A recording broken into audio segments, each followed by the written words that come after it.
Eurostone, customer delk. So we came out here to install cabinets today in a bathroom as well as the kitchen area. We're not able to begin installation because at this point there's no electricity in the house, as indicated here, and there's no temporary pole on the property. So we'll plan on rescheduling the customer once there's electricity out here. We do have a monolithic slab floor.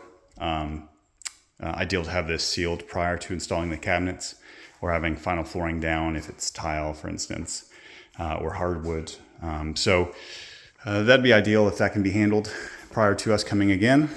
If not, we can look to shim the cabinets up off the floor to prevent future damage to the cabinets.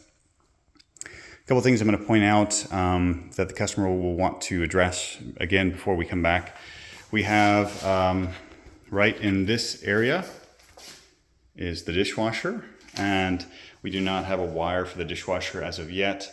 Now we have a junction box here. They may be planning on running an electrical wire from the like with a plug from the dishwasher and plugging into an outlet here. But if not, just like they have a wire here, pigtail coming out, they'd want to have a wire in this area for the dishwasher. The other thing is that right now the wire for the range is on center.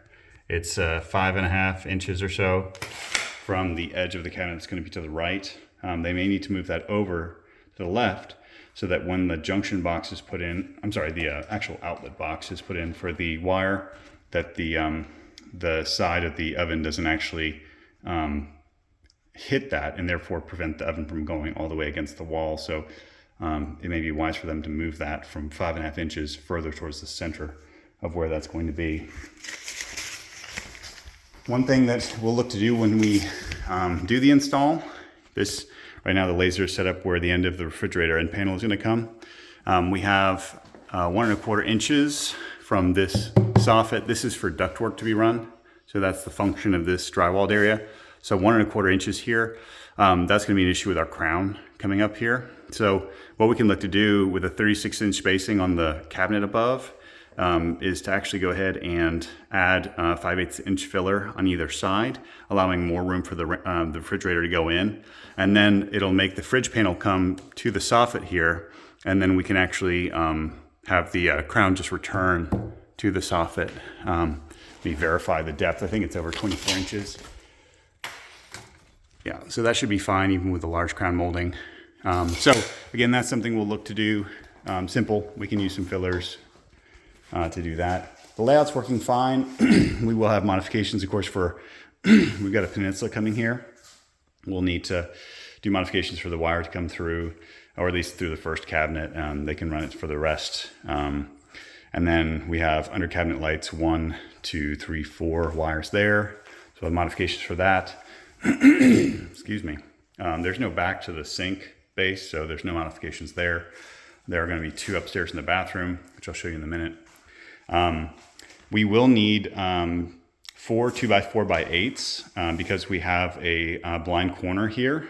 So we've got a base 24 ending here, 3-inch filler, and then that's coming into a base 21R, which is I have on the floor where they meet.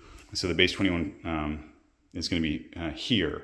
So this is an actual blind corner with a skin going across the back of the peninsula. So we're going to need to go ahead and use 2x4 framing in the back of that blind corner, as well as along the wall here to hold up the countertop and also give structure for the skin to go onto. And that will allow enough if we need, there's a blind corner cabinet here, if we need to do any blocking there for support of the cabinet where the blind corner cabinet is going in. Just going to show you, we have all the cabinets here. Everything's still wrapped up. I'm going to move them. They were delivered right in the center of our work area. So I'm going to move them back there just so they're out of the way of the other trades. We do have all the moldings as well, as far as I can tell. So we have our crown molding here. This is our scribe. This is one of our wall fillers. This is our riser molding here. Another one of the 696 wall fillers, or just fillers in general. 3-inch fillers. toe kick, quarter round outside corner molding, light rail. So we're good there. We have, looks like one big skin. This would be for the Peninsula, 2 refrigerator end panels, 37 handles, a wall skin. So